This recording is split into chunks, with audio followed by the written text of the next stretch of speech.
kalau bahasa saya sebagai orang Sunda, the power of ngobrol gitu. Di hampir semua buku yang saya tulis, the power of ngobrol ini lagi-lagi saya highlight gitu loh, Teh Indri. Maksudnya ada seni, ada cara kita menyampaikan begitu. Mama tuh, ibu tuh inginnya begini, adek nanti mohon mengerti ya gitu. Karena kalau konteksnya ada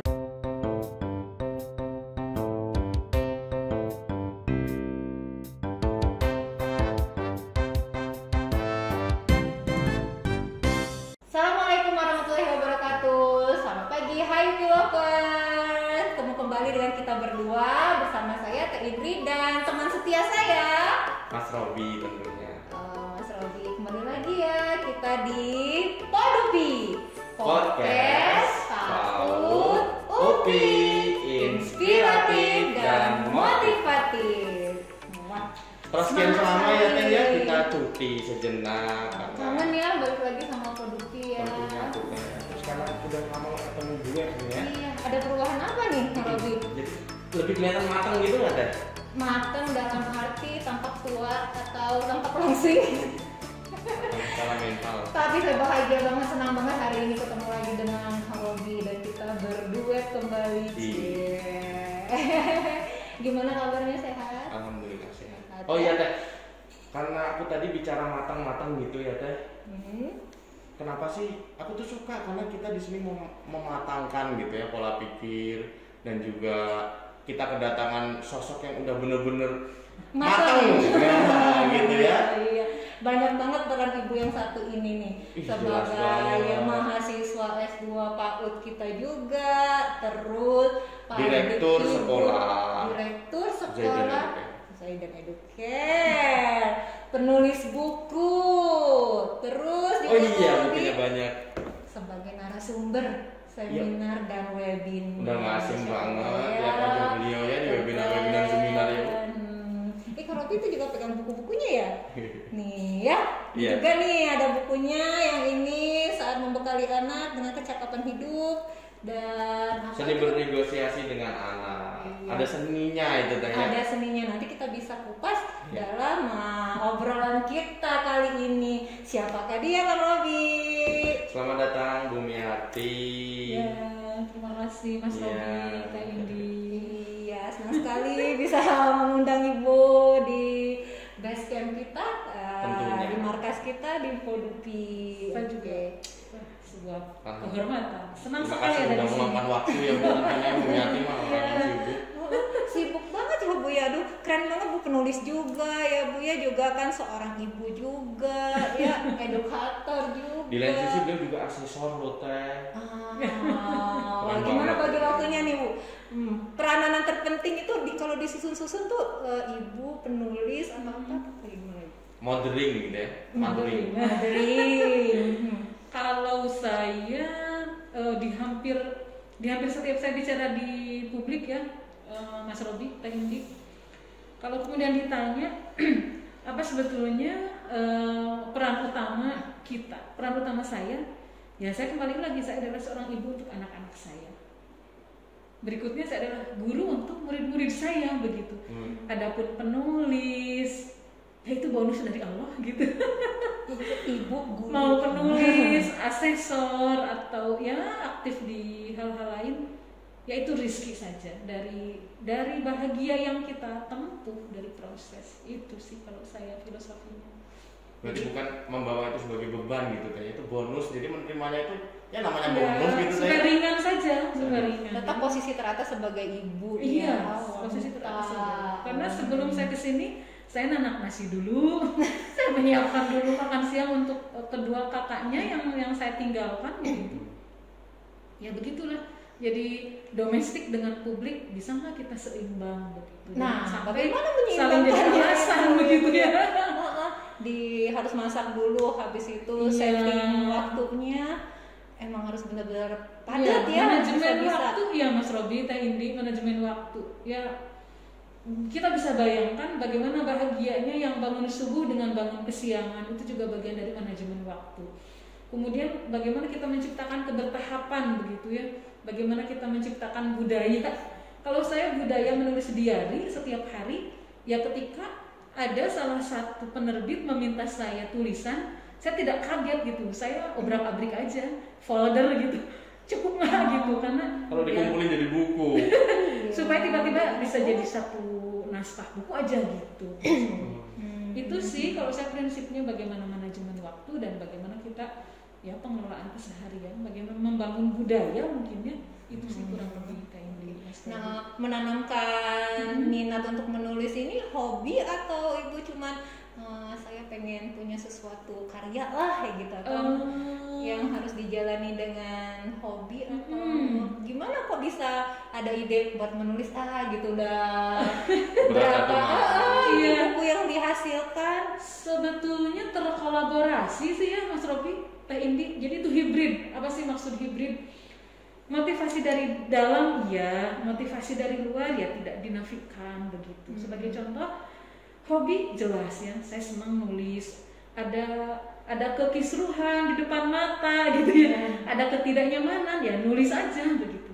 Nulis itu kan berarti hobi yang menyalurkan. Tetapi di luar itu semua saya tidak menafikan bahwa usia SMA, usia kuliah juga dulu D2 diploma di sini, PGTK sebelum PG PAUD. Wah enak ya kalau kita nulis di media terus orang baca jadi kesohor gitu.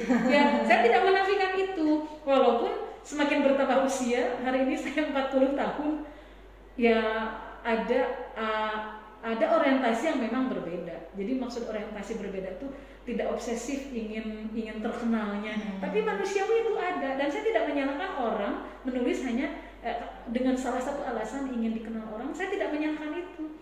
Selama niatnya baik, selama prosesnya oke, no problem bagi saya itu sih. Jadi makanya saya katakan hibrid aja antara keren ya, motivasi eksternal. Nah, kalau yang dilihat dari tulisan Bumiarti dan buku-bukunya ini, topiknya tuh hampir sama ya Bu ya, tentang parenting. Nggak jauh ya, keluarga dan pengasuhan itu. Saya tidak mau pendidikan Bumiarti mah pokoknya beliau. Pendidikan pola asuh ya. Pendidikan menurut Ibu sendiri peranan keluarga. Nah, sebelum kita ngebahas ya topik kita hari ini, pengasuhan ramah anak ya. Nah, menurut Bumiarti peranan keluarga sendiri, menurut Bumiarti itu seperti apa? Dan apa pentingnya keluarga? Kalau berbicara keluarga, secara pribadi saya menganggap keluarga itu tempat untuk anggotanya bertolak, maksud bertolak berangkat begitu ya. Sebaliknya tempat sebagai dermaga, sebagai muara gitu, sebagai tempat untuk pulang, untuk bertolak dan untuk pulang.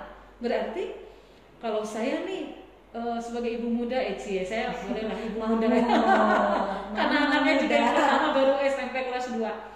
Maksudnya ketika keluarga adalah tempat untuk bertolak, berarti kita akan membekali apa untuk mereka begitu, karena kan mereka akan pergi keluar, akan bereksplorasi begitu.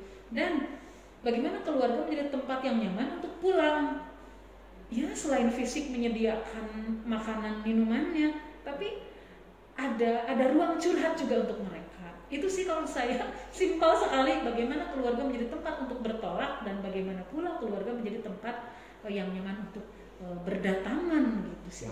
Itu terkait konsep trust mistrust berarti dah ya. Ini kan tadi bilang yang itu Bumiarti untuk tempat bertolak dan pulang. Berarti kan anak memiliki kepercayaan untuk pulang, entah itu berarti harusnya Bumiarti nggak toksik dong. Kalau toksik mah anak-anak mana berani itu pulang ke rumah. Malah mereka parent maksudnya. Ya, toxic parent atau toxic parenting. Nah, mungkin Bumiarti bisa cerita sedikit. Gimana tuh Bu kalau misalnya ada kasus gitu, atau anak-anak biar mau pulang. Anak kita sudah mendidiknya kan gitu Bu ya, sedemikian ininya ternyata anak-anak tidak percaya sama keluarga, tidak kembali ke keluarga, malahan di luar gitu. Iya, itu saya juga kembali bagaimana saya menyederhanakan begitu. Bagaimana saya menyederhanakan prinsip begitu. Artinya ketika keluarga sebagai tempat untuk bertolak dan untuk kembali pulang, jadi yang namanya kesal kepada anak itu mah fitrah Mas Robi. Ya fitrah ada itu kali. Mana gitu ya teh. Ada aja gitu. Jadi apa maksudnya, kemungkinannya tuh ada aja gitu untuk kita merasa kesal dan sebagainya. Tapi kan di sana makanya kenapa surga harganya mahal, ya kan kita juga berarti ada effort yang harus kita tempuh, minimal ya latihan narik nafas kayak gitu, latihan bersugesti kayak begitu, karena ketika anak membuat kita jadi kesal kan akan bisa auto kita marah, auto kita mukul begitu, tapi masih ada kok pengendali di sini, masih bisa tersenyum nggak kita, masih bisa bersugesti yang baik nggak kita. Itu aja sih kalau saya coba harus belajar gitu ya. Tapi ini Bu, kalau misalnya toxic parent itu kan banyak nih orang tua punya, kamu harus ikutin maunya papa kayak gitu kan, harus begini aturannya gitu kan, jadi aturan-aturan diterapkan itu straight gitu kan untuk anak-anak. Iya. Nah itu menyikapi. Dan nggak ada kesepakatan yang jelas kayak gitu. Iya. Pola pengasuhan seperti itu bagaimana, itu kan toxic ya jadinya. Sama, kembali lagi saya menggunakan kata kunci bagaimana menyederhanakan konteks begitu. Yang namanya anak diatur, jangankan anak nampaknya usia manapun yang namanya diatur mana ada nyaman ya begitu. Aturan tetap kita kita desain begitu. Tapi di sana ada bab komunikasi. Kalau bahasa saya sebagai orang Sunda, the power of ngobrol gitu. Di hampir semua buku yang saya tulis, the power of ngobrol ini lagi-lagi saya highlight gitu loh, Teh Indri. Maksudnya ada seni, ada cara kita menyampaikan begitu.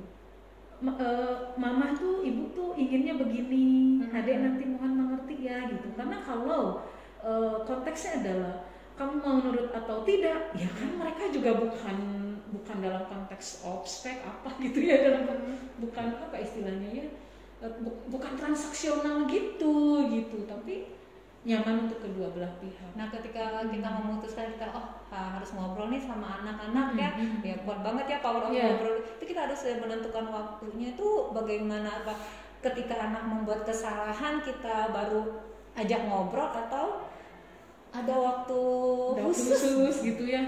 Ini relatif ya, Teh Indri sama Kang Robi.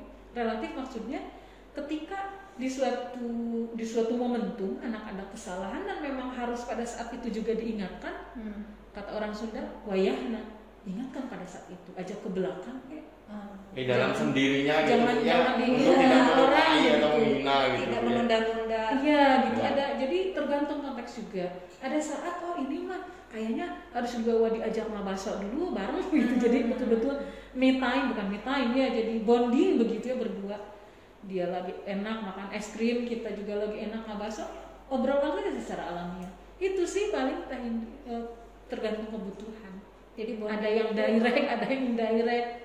Bonding setiap saat berarti ya. Bisa jadi setiap saat kan. Jadi mau tidur anak diajak ngobrol itu kan jadi sugesti yang tidak tersadari oleh anak bahwa si ibu teh gini sedang dalam tanda petik sedang berceramah gitu, padahal apalagi anak, tapi tidak terasa bahwa itu adalah ceramah ibu ke anak kan gitu. Gak ngobrol aja. Menegur bukan berarti benci gitu Teh ya. Iya, sayang ya, menegur ya. Memuji bukan untuk lupa diri. Jadi di situ ada nasihat tapi kayak kelihatan kayak ceramah gitu Teh ya, seni gitu. Ya indirectnya lah ya di harus belajar ditempuh gitu. Bernegosiasi dengan anak. Tapi untuk melatih mental kayak gitu tuh susah Teh. Nah, dalam tulisannya Bu Miati tentang unbreakable woman itu gimana tuh Bu? Jadi sosok wanita yang tangguh gitu. Ya, sebetulnya yang Unbreakable Woman itu buku pertama yang terbit ya setelah sekian waktu berkelana di media-media cetak nasional gitu. Jadi penulis lepas gitu.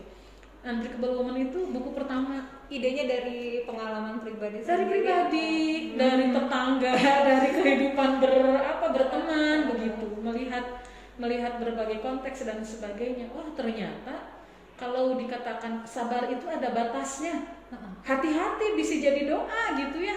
Harusnya enggak ya Bu? Harusnya enggak, ya maksudnya ya bisa terbatas jadi namanya terbatas gitu. Ya. Termasuk perempuan mah lemah. Kata siapa? Takutnya jadi doa gitu. Perempuan mah banyak menderita. Nanti takutnya jadi doa. Perempuan mah hanya jadi objek dan sebagainya. Yang penting itu kan bab penyikapan begitu. Kita lelah, orang lain juga lelah gitu. Kita capek, istri yang lain juga capek gitu. Tapi kan bab penyikapan di Unbreakable Woman ini, bagaimana kita punya penyikapan yang baik, yang positif gitu, supaya ke suami enak, ke anak enak, ke tetangga enak. Jangan sampai ada suara piring berterbangan terdengar oleh tetangga, kan ya ke anak juga secara mental nggak asik ya ketika kondisinya suami adu mulut dan sebagainya. Terus suami tiba-tiba katakanlah di PHK, itu istrinya jadi apa ya, jadi malang, jadi gimana ya, nggak penyikapan sih, karena hidup mah sangat dinamis ya gitu. Kita dan tidak kadang-kadang ini Bu ya, masalah-masalah yang dihadapi kayak PHK kayak gitu, jadi korbannya anak-anak. Tetap lagi anak lagi yang jadi korban. Jadi pelampiasan kemarahan orang tua bisa kayak gitu ya. Iya, di Unbreakable Woman juga, kalau tidak salah di 3 tahun berikutnya ada judulnya Rumah Tangga Surga Tak Sekadar Romantisme, hampir sama dengan Unbreakable Woman. Artinya jangan sampai pragmatis gitu loh hidup tuh gitu. Jadi jangan melihat orang tuh lihat mobilnya bagus, rumahnya bertingkat, rumput tetangga lebih hijau. Nah gitu maksudnya. Kita tidak tahu sebesar apa effort yang mereka keluarkan untuk sampai keluarganya harmonis, untuk sampai rumahnya nyaman. Itu sih kalau saya jadi gitu. Nah, balik lagi ke pernyataan Ibu tadi. Nah, bagaimana nih kiat-kiat ada strategi untuk menjaga keharmonisan keluarga itu, enggak sama suami dengan anak-anaknya gitu. Adem ayem, memang sih ada masalah pasti ya. Nah, menjaga itu tidak terlalu besar dan tetap dalam lingkungan keluarga yang menyenangkan gitu, seperti apa Bu? Nah, kalau bab itu Teh Indi, Kang Robi, ini pertanyaan sangat menarik. Kalau saya bisa membalikan begini, ini adalah persoalan definisi. Maksudnya banyak orang sangat familiar dengan kata harmonis, romantis, tapi banyak juga yang itu tidak menyadari makna romantis itu apa sih, makna harmonis itu apa sih, begitu. Orang mungkin mengira ya Kang Robi, yang namanya harmonis itu jalan bareng, selfie bareng, candlelight dinner gitu ya, berdua. Padahal mereka tidak menyadari gitu ya, ada orang-orang yang justru semakin diuji begitu ya, semakin diuji permasalahan di rumah tangganya, itu malah semakin menunjukkan keromantisan. Maksudnya keromantisan di sini adalah menempuh resiko bareng-bareng, saling menguatkan satu sama lain. Betul ya, saya mengalami harus menjual rumah, menjual kendaraan.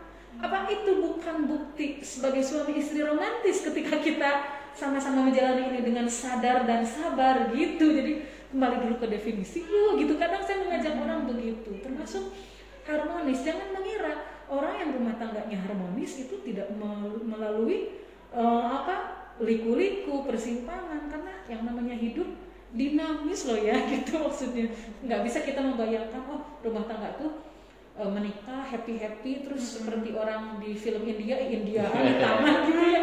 Itu kan hanya sekian wajah gitu dari keseluruhan dinamika yang ada gitu. Jadi udah yuk kita kembali ke definisi gitu. Kadang saya ngobrol di forum tuh begitu biasanya.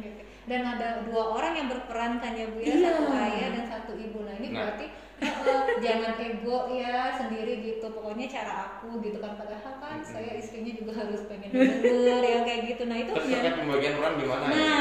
Iya Bu, pembagian peran alhamdulillah ya, saya bersyukur dari masing-masing keluarga kami. Saya berdua dengan bapaknya anak-anak, bukan keluarga yang kemudian suaminya tuh otoriter, istri tuh harus di rumah bagian anak nasi, bagian ngurusin domestik. Enggak sih Kang Robi. Jadi betul-betul berbagi peran. Saya di rumah ada peran definitif. Kalau cuci piring adalah saya, tapi cuci baju adalah bapaknya gitu. Itu diatur-atur aja, dan itu kan tidak kemudian menurunkan wibawa laki-laki, karena saya juga tetap hormat gitu loh Mas Robi. Itu kesepakatan ya, komunikasi ya. Dan akhirnya yang namanya di ruang-ruang rumah tangga ada hal-hal yang tidak terverbalkan tapi betul-betul dipahami kedua belah pihak gitu. Bagian perannya gitu. Itu komunikasi rezeki dari Allah gitu maksudnya. Ya saling memahami, saling mengerti gitu. Chemistry kalau udah terbangun kayak gitu. Ya jadi chemistry, kemudian kitanya jadi refleks saling membantu, itu sih. Dan tidak perlu lagi saya harus nyuruh juga masa istri nyuruh ke suami dari sisi etika. Harus ada sentinya kalau nyuruh. Tidak enak ya gitu. Tapi ini sudah kesepakatan aja dengan bahasa yang lembut. PR anak-anak. Kalau eksak bagian bapaknya, ya kalau bahasa udah bagian saya. Gitu aja lah. Kolaborasi begitu. Kan udah tahu ya kemampuan masing-masing ya. Iya, termasuk ada penghasilan dari bapaknya, dari saya sebagai istri. Itu juga bukan menjadi hal yang istilahnya ya, yang dipermasalahkan ya, mengalir. Nah, kalau dalam mendidik Bu, gitu, ibu sama suami jalan bareng atau misalnya kalau agama harus ayah nih. Nah, iya gitu. Ini aku aja kayak gitu kan. Ke umi aja gitu atau ibu sama suami beriring. Walaupun alamiah, tapi kalau sedapat mungkin belajar untuk istilahnya tidak parsial gitu loh. Jadi kalau bab agama pasti harus ke bapak gitu. Saya nggak gitu, alamiah aja. Saya mengingatkan mereka harus sholat ya, saya ngomong gitu. Mereka udah ngaji belum hari ini, udah tilawah belum ya, saling aja, nggak ada itu nggak ada dikotomi gitu kalau begitu. Soalnya banyak kejadian juga keluarga misalnya kayak gitu, yang bagian marah-marah ibunya nih, ibu yang marah-marah nanti jadi perlindungannya ke bapak. Kalau anak yang sholat kayak gitu, ini mah nyontoh bapaknya gitu. Nah itu hati-hati. Sama juga misalnya ada ungkapan gitu, buah itu nggak jatuhnya dari orang tua, jadi kalau anaknya males misalnya nggak sholat kayak gitu ya, ya itu karena bapaknya juga nggak sholat, anaknya suka marah-marah, ibunya suka marah-marah gitu. Nah tapi memang ini tadi masih ada digunakan itu dalam konteks ini Kang Robi, ketika bertengkar suami istri atau ketika saling menyindir, udah salah kamu mah kayak bapaknya. Saya ngeri yang begitu, takut jadi doa gitu. Takut telanggeng gitu anaknya, malas. Saya takutlah dengan hal yang begitu. Jadi usahakan ya sugesti positif lah semampu mungkin. Terus ini juga kaitannya dengan parenting ya, Bu Miati kan jam terbangnya dan juga pengetahuannya kan begitu luas. Bu Miati itu juga founder loh komunitas ramah anak. Komunitas keluarga ramah anak. Nah, keluarga ramah anak kayak gitu. Nah, itu mungkin bisa diceritakan sedikit kayak gitu, Bu. Audiensnya dari mana atau peserta partisipannya lah.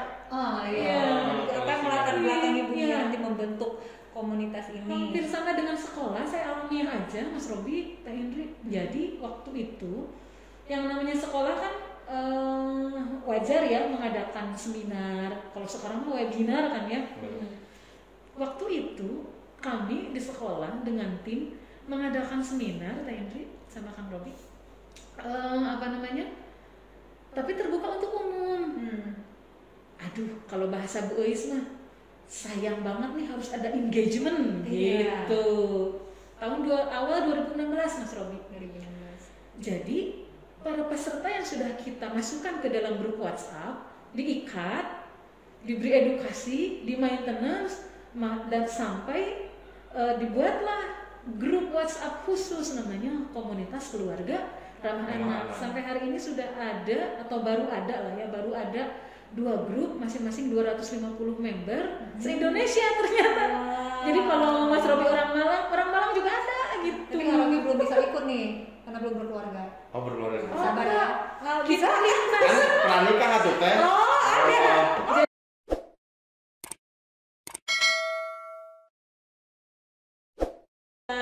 Yang belum menikah, yang remaja, laki perempuan yang masih belum menikah pun ada, bukan hanya sudah. Bisa ya Bu ya? Iya, kan biar jadi insight menuju cari-cari ilmu ya. Jadi bapak tuh kayak gini gitu loh. Jadi Gak cuma enaknya. Oke, siap-siap. Jadi bisa mendaftarkan ke bisa ada admin, nanti saya berkabar ke Mas. Dan programnya terstruktur banget ya. Nah, program-programnya tadi Bu seperti programnya itu jadi bisa kerjasama juga dengan sekolah, artinya jadi dalam setiap pekannya itu ada jadwal khusus ya. Hari Jumat saya berbagi insight apa, Senin juga ada insight apa. Setiap minimal 2 bulan sekali wajib ada kuliah WhatsApp. Itu masih digandrungi kuliah WhatsApp oleh mereka itu. Kenapa? Karena kalau kuliah WhatsApp ada jejak gitu loh Mas Robi. Jadi kalau tertinggal mereka tinggal scroll begitu, dan itu cukup emosional para peserta tuh. Atau ketika sekolah, ketika Zaidan Educare ada agenda tentang terkait parenting, maka itu auto bisa ikut si keluarga ramah anak ini, walaupun bukan keluarga sekolah gitu. Ya jadi fasilitas aja untuk mereka. Senangnya dapat ilmu ya, jadi wadah buat berbagi info, bimbingan, sharing gitu ya. Curhat bisa ya Bu ya, curhat bisa, banyak yang curhat. Jadi gini Mas Robi, saya itu kenapa ingin fokus di parenting, karena betapa saya memuliakan ilmu hasil saya belajar di UPI ini, di PGTK UPI dari tahun 2002 sampai 2005. Rasanya sayang gitu kalau kemudian lulus begitu aja, nggak jadi produk, asal lebar ya kalau kata orang Sunda. Itu sih sebetulnya, sampai akhirnya dibuatlah komunitas keluarga ramah anak. Dan saya berpikir ternyata ilmu parenting yang didapat ya dulu dari para dosen yang baik-baik di sini, wah, ketika di lapangan mah banyak orang yang belum ngeh dengan salah satu poin. Oh, bagi mereka itu berharga, kalau bagi kita perasaan ini mah biasa aja kok gitu. Nah itu Mas Robi, kenapa saya akhirnya tetap fokus di sana, karena banyak orang yang merasa berharga dengan apa yang kita sampaikan. Berarti berhubungannya pendidikan dengan pekerjaan tuh ya. Gitu kan ya. Magister PAUD UPI. Ya apa ya? Ingin manfaatnya luas gitu. Saya hasil didikan dari UPI itu ingin saya sebarluaskan gitu. Salah satunya. Alhamdulillah ya, yang belum bergabung ya coba di highlight ya untuk bergabung dengan kita. Apalagi ketika gabung di S2, ini mani nyesel kenapa tidak dari dulu. Saya termasuk yang terlambat daftar. Lanjut S3 nih. Insya Allah saya lanjut S3. Insya Allah mudah-mudahan. Nih Bu Miarti nih, yang kayaknya menarik ya buat saya nih Bu ya. Kan didikan anak-anak kita itu ya biasanya sih kita meniru orang tua kita sebelumnya ya, betul. Seperti ini. Nah itu kan kalau meniru seperti itu berarti bisa dikata itu tradisional parenting ya. Cuma kan zaman berubah ya, anak-anak juga berubah ya sekarang aja generasi apa nih milenial ya kayak gitu. Nah jadi ada pergeseran nilai antara yang tradisional ke modern gitu parentingnya. Nah gitu apa sih bagusnya yang tradisional parenting sama yang modern bisa diterapkan lagi ke modern, atau sudah tinggalkan aja sih yang tradisional ya gitu kan, terlalu ini kan terlalu harus ngikut orang tua. Kebijaksanaannya kayak gimana gitu. Tapi tidak ada ini terbuka sama orang tua. Nah kalau modern kan lebih terlalu bebas ya, lebih terlalu nanti tidak ada respect sama orang tua. Gimana itu Bu?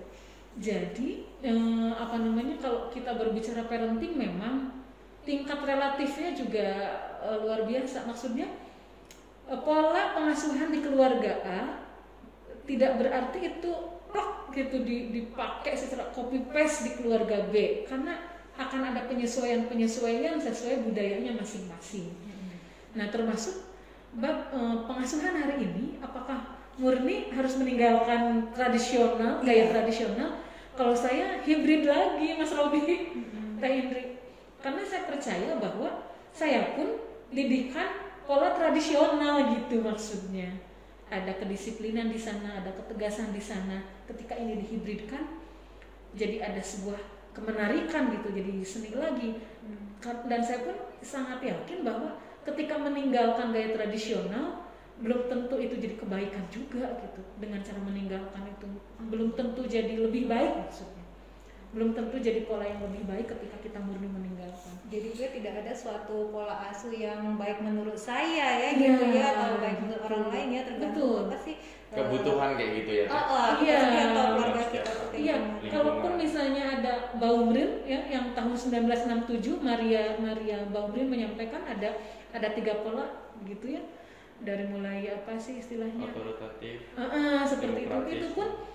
Jadi kalau jadi landasan, it's okay, tidak jadi masalah. Tetapi tidak kemudian itu ajab, itu yang paling benar tuh begitu. Tetap ada sisi-sisi penyesuaian di masing-masing keluarga.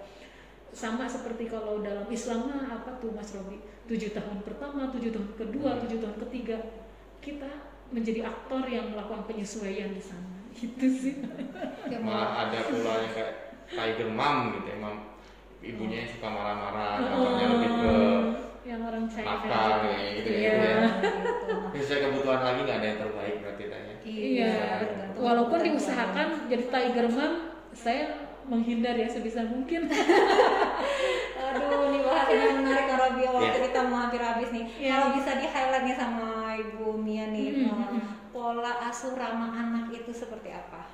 Pola asuh ramah anak ini sebetulnya global universal Mas Robi. Artinya pola asuh ramah anak bukan hanya untuk anak kita sendiri. Secara ketepatan saya kan guru gitu. Maksudnya membuka sekolah ya, menghadapi murid. Bagaimana caranya menghadapi murid kita ada rasanya apa ya sayang. Seperti kepada anak sendiri begitu, supaya mereka ada kenyamanan begitu. Karena sempat dulu ada orang tua siswa sekolah kami itu sekolah yang masih terbatas sebetulnya kalau dari sisi apa Mas Robi, dari sisi iya begitu. Tetapi ada orang tua yang mengatakan begini, kenapa saya pada akhirnya kembali memutuskan di sini diberikan kepada Bu Mia, karena saya regreg itu apa ya, tenang ketika meninggalkan gitu, karena anaknya dihadapi seperti kepada anak sendiri. Ayo azan gitu, waktunya apa sekarang, itu diajak ngobrol, ada sisi alamiah di sana. Berarti orang tua satu, maksudnya ibunya satu, bapaknya satu, tapi orang tuanya 1000. Jadi saya guru itu tadi, maksudnya sebagai orang tua gitu ya. Luar biasa jadi guru itu. Iya, bukan sederhana. Oke, Pilovers, waktu kita sudah hampir habis ya. Jadi kalau masih banyak ya Bu ya. Masih banyak, nanti kita kupas lagi ya di bincang-bincang selanjutnya Bu Mia ya.